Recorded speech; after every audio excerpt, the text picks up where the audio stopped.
Bonjour, nous continuons cette série sur la guérison divine et je crois que Dieu va se glorifier pendant cette semaine et je veux vraiment vous encourager, frères et sœurs, même si ça fait longtemps que vous êtes malades, à vous tenir sur la parole de Dieu. Je sais que plusieurs d'entre vous, vous aimez le Seigneur de tout votre cœur et d'ailleurs la maladie n'a rien à voir avec l'amour qu'on porte à Dieu. Mais je sais que vous aimez Dieu et que vous serrez la parole de Dieu dans votre cœur. Je sais que plusieurs d'entre vous, vous proclamez les promesses de guérison que Dieu vous a données dans la parole. Et je crois, frères et sœurs, en la puissance de Dieu comme vous.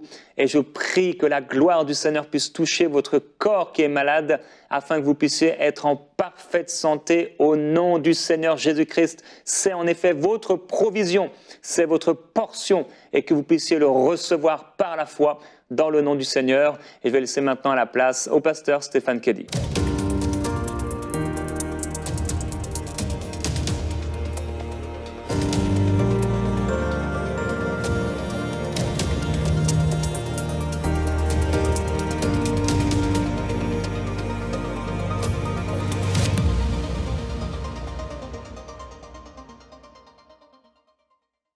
Bonjour et bienvenue à l'émission Prière inspirée. On se retrouve cette semaine autour du message de la guérison.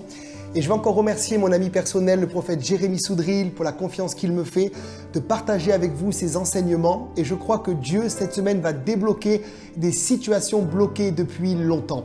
Aujourd'hui, le thème c'est « Tu peux recevoir ta guérison même si ça fait longtemps que tu attends ». Et on peut lire une histoire dans l'évangile de Jean, au chapitre 5, au verset 1.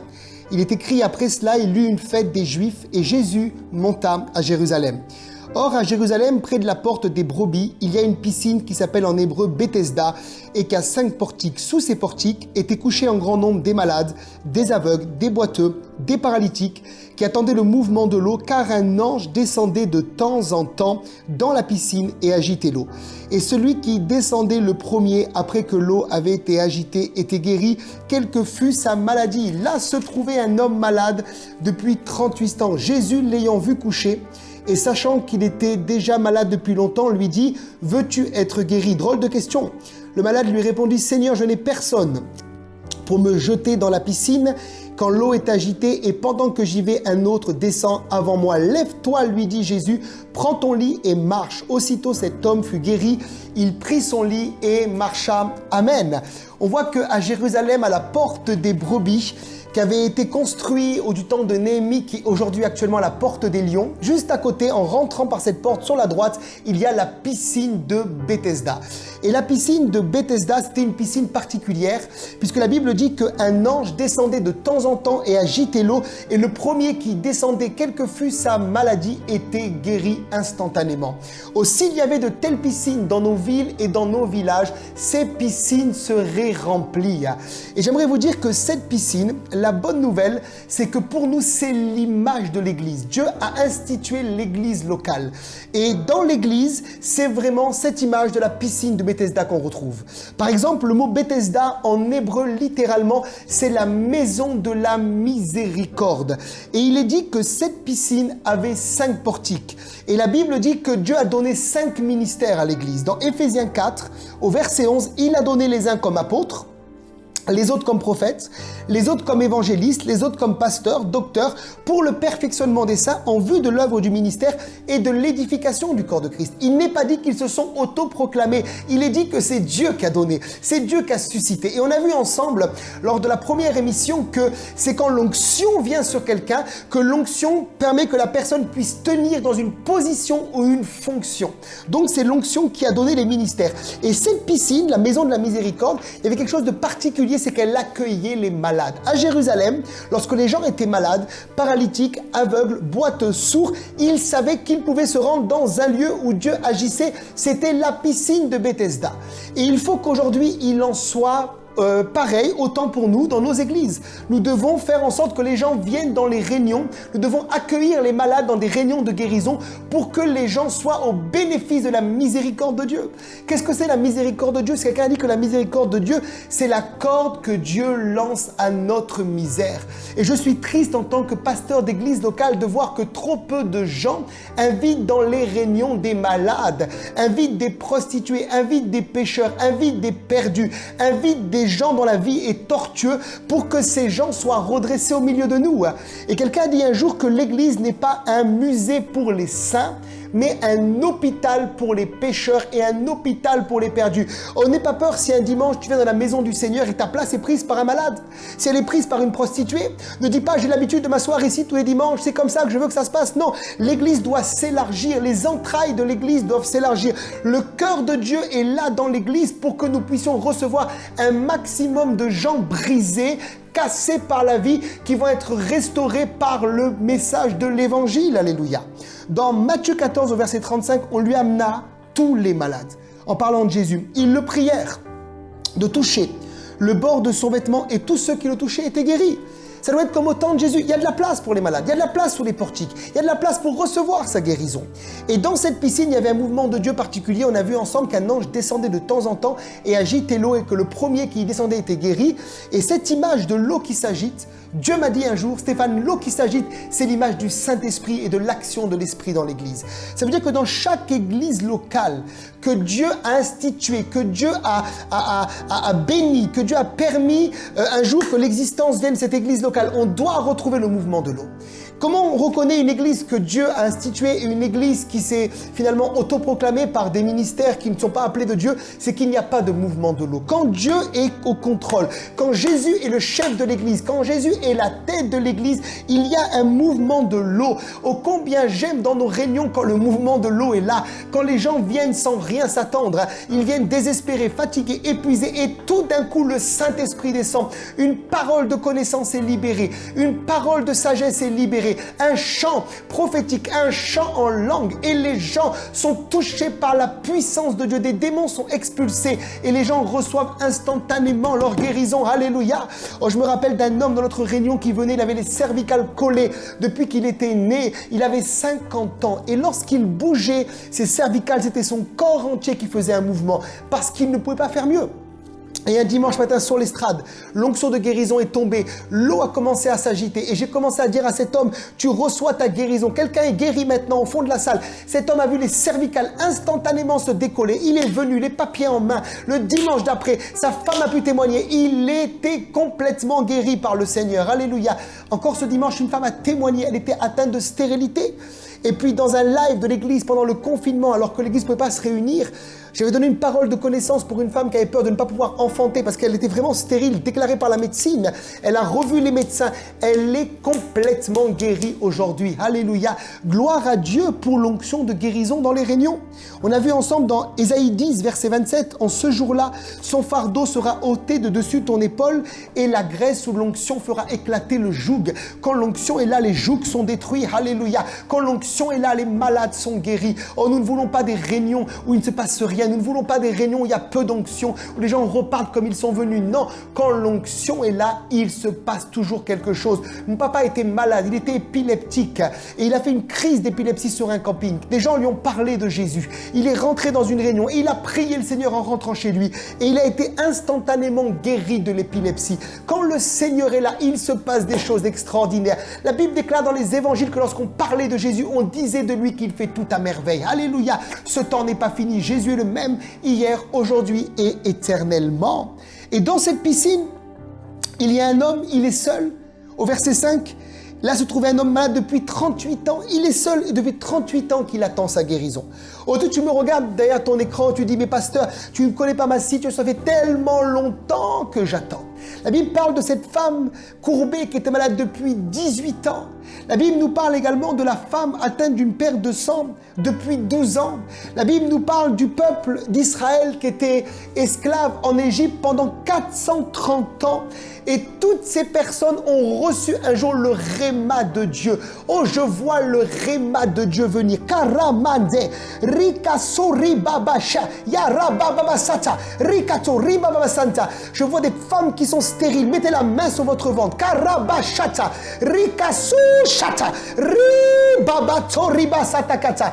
Je déclare dans le nom de Jésus dans les mois qui viennent, tu seras enceinte par la puissance du Saint-Esprit. Tu seras enceinte par la puissance de l'Esprit. Dieu débloque maintenant tes entrailles. Au nom de Jésus, tu vas recevoir cet enfant par la puissance de Dieu. Tu vas consacrer cet enfant comme Anne l'a consacré au temple. Alléluia. Et cet enfant servira le Seigneur dans le nom puissant du Seigneur Jésus. Souvent quand j'enseigne le temps, je dis que dans le temps, il y a deux mots. Il y a chronos et kairos. Suivez-moi bien. Le chronos, c'est la durée. C'est le temps dans la durée. Nous sommes dans le chronos, c'est-à-dire que le temps passe. Mais il y a le kairos de Dieu. Il est dit que Jésus est venu au temps favorable. Il est venu au temps où c'était le moment pour que l'évangile soit proclamé sur le monde, dans le monde entier. Quelqu'un dit un jour que Jésus est venu au temps des Romains parce qu'il y avait des routes. Il serait venu au temps des Grecs ou au temps de Babylone. Il n'y avait pas de route construite comme au temps des Romains. Il fallait le temps de Dieu, le kairos de Dieu. 700 ans que les prophéties étaient données par Ésaïe, c'était le kairos. Et pour toi, il y a le kairos de Dieu qui vient. Alléluia. Ça veut dire que tu attends depuis 18 ans, depuis 12 ans, depuis 38 ans, depuis 430 ans. Maintenant, tu vas rentrer dans le kairos de Dieu, dans le nom de Jésus. Dis amen à cela derrière ton écran. Alléluia. Il a reçu sa guérison, mais il était seul. Au verset 7, il dira « Seigneur, je n'ai personne pour me jeter dans la piscine quand l'eau est agitée, pendant que j'y vais, un autre descend avant moi. » Oh, je sens dans mon esprit, il y a tellement de gens qui ont peur d'être seuls. Nous sommes dans une société où les gens ne veulent plus être seuls. J'ai mon iPhone, j'ai Facebook, j'ai Instagram. Je me conforte d'être quelqu'un qui est entouré. Mais n'aie pas peur d'être seul. C'est quand tu es seul, quand tu es dans le désert, que souvent là, la présence de Dieu va commencer à se manifester. La Bible dit que, alors qu'il était seul dans le désert, l'énuque, l'Éthiopien a rencontré Philippe. Il y a des rencontres divines qui viennent quand tu es seul. Il y a des rencontres divines qui viennent quand tu es dans la solitude. C'est là que Dieu et que le cœur de Dieu peut enfin se révéler à toi. Alléluia. Et Jésus va dire à cet homme malade depuis 38 ans, étonnante question au verset 6, veux-tu être guéri? Peut-être pose la question à quelqu'un qui est à côté de toi, veux-tu être guéri? Imaginez-vous, quelqu'un vient dans une réunion de guérison, il est malade, alléluia, il est aveugle, et puis je lui dis, veux-tu être guéri? Cette personne serait en colère après moi. Mais pourtant, cette question, elle est inspirée par le Saint-Esprit. Pourquoi Jésus pose la question à un homme malade depuis 38 ans, veux-tu être guéri?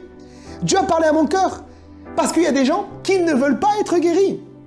Il y a des gens qui, dans notre pays, par exemple en France, vivent avec un papier comme quoi ils sont malades, alors qu'ils ne le sont pas.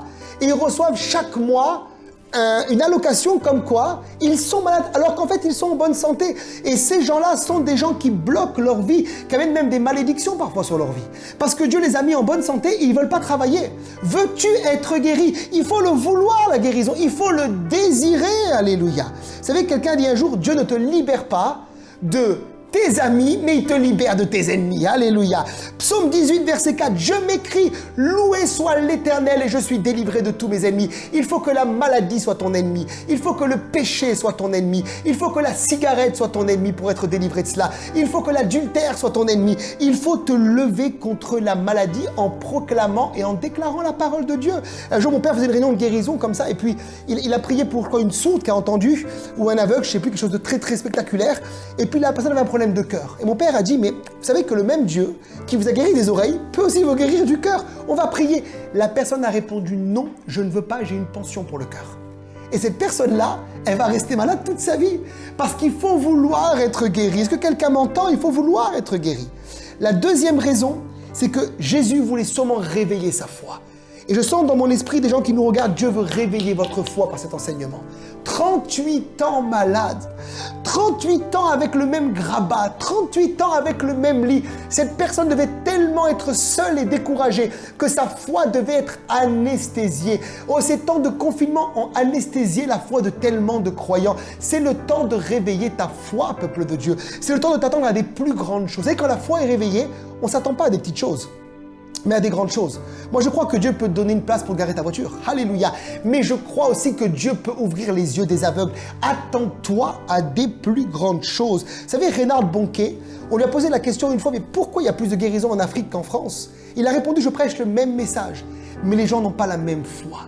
Nous prêchons le même message dans les nations, mais ce sont les personnes qui ont la foi qui reçoivent leur guérison. Les gens qui vont lambano, qui vont recevoir littéralement en grec la guérison. Il y a deux mots pour recevoir dans le grec. Il y a le mot dékomai, qui veut dire recevoir dans le sens accueillir, comme accueillir les anges. Il y a de l'hospitalité et il y a le mot recevoir dans le sens attraper. Alléluia.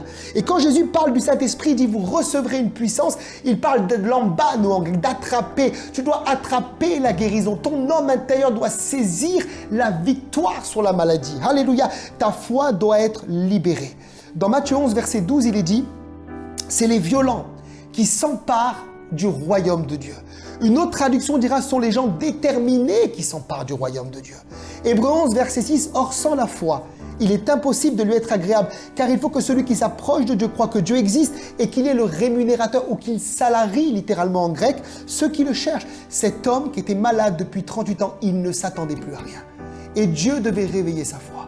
Et je suis convaincu derrière les écrans, des gens qui nous regardent maintenant, vous n'attendez plus à rien. Mais Dieu veut réveiller votre foi. Il y a des femmes ici, me dit le Seigneur, qui ne s'attendent plus à se marier. Attends-toi, prépare-toi, fais-toi belle, mets du maquillage, alléluia, rentre dans les magasins, fais du shopping, alléluia, prépare ta maison, prépare ta cuisine. Dieu va t'envoyer quelqu'un, alléluia. Prépare-toi à recevoir la bénédiction. Israël devait se préparer à recevoir le Messie, malheureusement ils ne l'ont pas fait. Prépare-toi, prépare. Tu as des hommes là, ils attendent un travail, mais ils sont là chez eux, ils attendent comme ça, mais il n'y a rien qui se passe. Prépare-toi, va t'habiller, mets un costume, mets une cravate, va commencer à postuler au Pôle emploi, fais des choses pour trouver un travail. Prépare-toi à la bénédiction, réveille ta foi. Il y a des actes prophétiques, symboliques qu'on peut faire pour montrer à Dieu, je m'attends à recevoir ma guérison, alléluia. Attends-toi. Quelqu'un a dit un jour qui était malade, ça m'avait touché, il avait un pied plus court qu'un autre, et il avait acheté des chaussures. Et jusqu'à aujourd'hui, il dit, ces chaussures sont dans mon armoire. Et le jour où je vais être guéri, je mettrai cette paire de chaussures.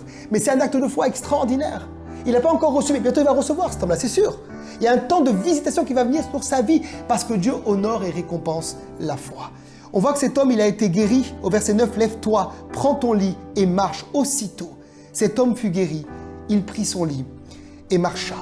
La guérison n'est pas quelque chose qui n'a pas été accompli. Jésus l'a accompli dans Ésaïe. Il dira au verset 50, au chapitre 53, au verset 5, que dans les meurtrissures de Jésus, nous sommes guéris, le prophète dira.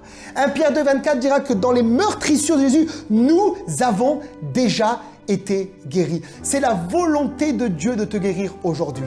Toi qui avais une foi morte, j'aimerais prier pour toi et je vais prier pour ta vie, pour que ta foi soit réveillée. C'est dans le texte qu'on a lu et je conclue par ça. Les seuls qui vont râler après la guérison, c'est les religieux. Ils vont dire à Jésus, Jésus, t'as guéri un malade le jour du sabbat. T'as guéri un malade aujourd'hui, ce n'était pas le jour de le guérir. Mais mon frère, ma soeur, peu importe le moment, peu importe le temps, Dieu est maître du temps et des circonstances. Ne laisse aucun esprit religieux t'arrêter. Pendant tant d'années, j'ai laissé les esprits religieux m'arrêter. J'ai laissé des gens me dire, oh, quand tu prêches, tu ne dois pas prier, tu ne dois pas crier. Pas bouger, pas imposer les mains, faut que personne ne tremble. Laisse ces choses de côté. Je te dis hier que quand tu mets Dieu dans un bocal, il te reste le bocal mais sans Dieu. Laisse Dieu agir, enlève tous tes raisonnements, enlève toutes tes pensées qui t'ont limité et attends-toi à recevoir maintenant la puissance de guérison dans ton foyer et dans ta famille et dans ta maison. Au nom de Jésus, je vais prier pour toi maintenant. Alléluia. O riba bagindo rosoko riba baba choko raba bazanda inda loko rinda la baba canto loko raba basata makanti koroso riba bashakata ikorosoto igandele brozaya lakayo inda luri baba sheya dala balaya. Comme le Seigneur a visité son peuple en Égypte, il veut te visiter, il veut visiter ta maison, il veut visiter ton foyer, il veut visiter ta famille. Le Seigneur veut parler à des familles, il me montre des familles qui sont là. Il y a les écrans qui sont brisés, qui sont fatigués. Vous avez connu des moments difficiles, certains des divorces, d'autres ont perdu leur travail, d'autres sont dans des situations financières compliquées. Karabasha, karamasoto, ribabababashata. Et le Seigneur vient pour vous visiter. Le Seigneur vient pour toucher. Le Seigneur vient pour restaurer ces familles brisées. Makaya, oh, Rosa, Dala, Baba, Shata, Kila, Baba, Santa. Il y a des femmes derrière les écrans. Vous élevez vos enfants tout seuls. Kariba, Baba, Yo, Riba, Baba, Santa. Et le Seigneur vous donne maintenant des forces nouvelles vous sont données maintenant à travers cette émission. J'aimerais prier pour ces familles. Mettez la main sur votre cœur. Je vais prier pour vous dans le nom de Jésus. Esprit de Dieu, tu es là maintenant. Et je libère ta compassion, je libère ta miséricorde, je libère ton onction sur ces familles. Que les familles détruites par la vie maintenant soient restaurées. Que des solutions financières viennent maintenant dans le nom de Jésus pour aider ces familles en difficulté. Que le travail soit libéré. Que l'excellence de Dieu se manifeste dans votre couple, dans votre maison, avec vos enfants, dans votre foyer dans le nom de Jésus.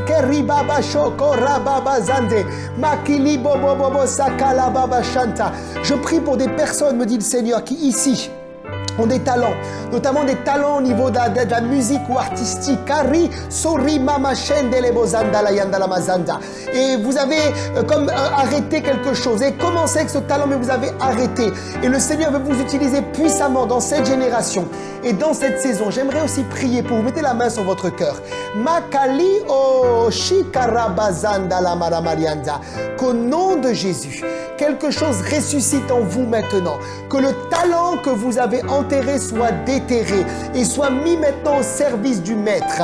Pour votre vie, maintenant vient également la saison de Dieu, le kairos de Dieu, l'opportunité de Dieu pour commencer un business, commencer quelque chose, pour démarrer une société. Dans le nom de Jésus, recevez maintenant l'onction et la provision de Dieu sur votre vie. Kelimo ayala bashanda. Oh, Seigneur, au temps où tu étais sur la terre, le peuple disait d'Israël, les gens disaient que tu fais toutes choses à merveille. Nous te prions, Seigneur, pour les réunions que nous faisons, pour les différentes églises que nous représentons, afin que, Seigneur, dans nos réunions, dans nos églises, il y a un mouvement de l'eau, il y a un mouvement du Saint-Esprit, il y a quelque chose qui naisse de cette émission, que plusieurs, Seigneur, voient comme un réveil, un feu qu'ils avaient perdu dans leur réunion redémarrée. Oh, alléluia, c'est toi qui ramènes les choses qui étaient mortes à la vie, Seigneur. Nous te le demandons par la puissance de Dieu et du Saint-Esprit. J'aimerais prier particulièrement pour les couples pastoraux qui nous regardent. Si tu es un serviteur de Dieu, et ton épouse est avec toi, prends la main de ton épouse. Dieu t'a oint pour avoir un ministère dans le feu. Tu ne peux pas te contenter d'un ministère stérile. Tu ne peux pas te contenter de petites réunions où il ne se passe pas grand-chose. Tu dois chercher l'excellence dans ta réunion. Tu dois chercher à vivre le livre des actes des apôtres. Bien sûr, c'est le résultat de la grâce et de la faveur de Dieu. Mais Dieu répond à notre soif. Dieu répond à notre foi. Il y a des serviteurs de Dieu qui se sont arrêtés. Vous avez commencé avec l'esprit de réveil et l'esprit religieux vous a arrêté, les hommes vous ont arrêté, le joug de la servitude des hommes, la tradition vous a arrêté. Vous devez briser ces chaînes, vous devez vous libérer de la tradition des hommes et rechercher à nouveau la faveur de Dieu. La Bible déclare, et c'est Paul qui dira aux Galates, si je plaisais encore aux hommes, je ne serais pas un serviteur de Dieu. Je prie pour toi et ton épouse, là où tu es, le feu, le feu, le feu, le feu, le feu, le feu maintenant au nom de Jésus. Je prie que quelque chose ressuscite et que là où tu vas, dans les prochaines réunions que tu vas faire, tu mettes les mains sur les malades et les malades soient guéris. Oh, je prie pour des gens qui n'ont plus de baptême de l'esprit, me dit le Seigneur, que dans ta réunion de réveil, que tu as le jeudi soir, le mardi soir ou le dimanche, ou le vendredi ou le samedi, que des baptêmes de l'esprit recommencent à venir, que tu vois toi-même des gens être baptisés du Saint-Esprit quand tu auras mis ta main sur eux. Quand Jésus posait sa main sur les malades, il y avait du résultat. Je déclare ces choses, ton kairos arrive sur ta vie, au nom de Jésus. J'aimerais prier pour tous ceux qui ont un business également. Ceux qui ont une entreprise, qui ont commencé et qui n'ont pas vu encore la manifestation surnaturelle de Dieu.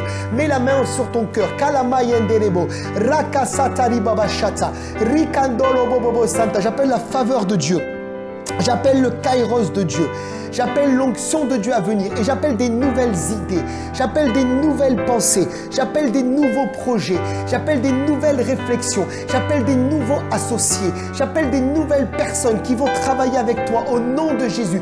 J'appelle tous les gens déloyaux à quitter ton entreprise et j'appelle des gens loyaux à marcher avec toi dans la loyauté, qui vont élever ton entreprise, des gens qui vont croire dans les rêves de Dieu, qui vont croire dans les opportunités de Dieu, dans le nom puissant du Seigneur Jésus. Et parmi vous, plusieurs seront appelés à soutenir des églises locales. Vous serez appelés de la part du Seigneur. Vous allez prospérer pour servir le royaume de Dieu, pour servir des missions, pour servir des églises locales. Et je prie pour vous que vous ne résistiez pas à la voix du Saint-Esprit, mais que vous vous laissiez dans cette saison conduire par Dieu pour soutenir les œuvres préparées d'avance que le Seigneur aura pour vous. Je prie que l'esprit de stérilité, l'esprit qui t'a rendu peut-être stérile, qui t'a rendu radin finalement, quitte ta vie dans le nom de Jésus et que tu rentres dans un esprit de générosité envers la maison de Dieu. Dieu va faire prospérer des gens généreux pour l'œuvre de Dieu, des gens qui n'ont pas peur de semer. La Bible déclare que celui qui sème va récolter. Celui qui sème peu récoltera peu. Celui qui sème abondamment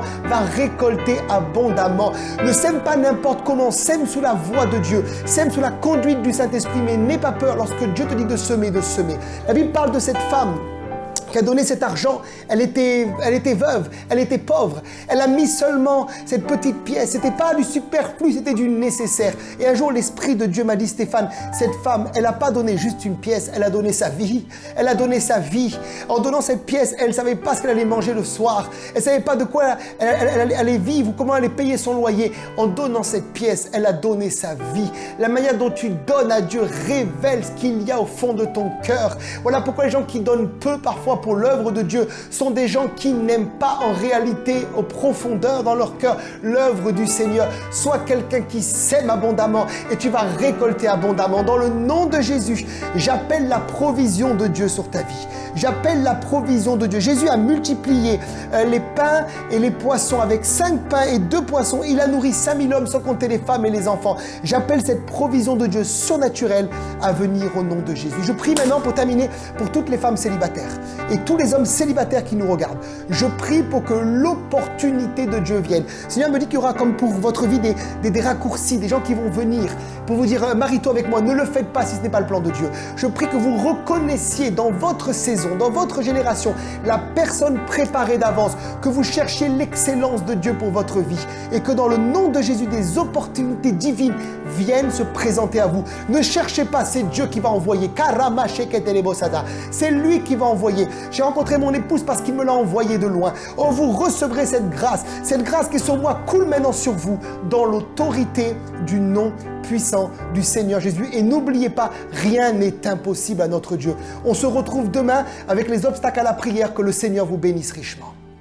Merci beaucoup Stéphane et je veux prier pour vous frères et sœurs. Père, je te remercie pour ton amour et pour ta grande compassion. Il n'y a aucune situation, Père, dans laquelle tu ne peux pas intervenir. Mais il n'y a aucune montagne qui peut te résister. Et je te remercie parce que ta main puissante se dresse dans cette situation pour mon frère, ma sœur, pour une entière et une complète délivrance au nom de Jésus-Christ. Que ta gloire se manifeste. Jésus, ton sang a coulé. Tu as été meurtri pour nous libérer et nous guérir de toute maladie et de toute infirmité. Alors au nom du Seigneur Jésus-Christ, vous qui entendez ma voix, soyez guéris maintenant par la puissance de Dieu. Que la gloire de Dieu vienne sur vous et j'ordonne au nom de Jésus-Christ à tout esprit de maladie, tout esprit qui amène le cancer, tout esprit qui amène une quelconque maladie dans votre corps, de vous quitter maintenant dans le nom du Seigneur Jésus-Christ, Seigneur des Seigneurs, Roi de gloire, dont le sang libère et pardonne et guérit toute forme de maladie. Au nom de Jésus-Christ, soyez guéris par la puissance du Saint-Esprit. Amen. Gloire à Dieu. Gloire au Seigneur. Attachez-vous à cette guérison alors que vous attachez au Seigneur. On va se retrouver demain dans Prière Inspirée.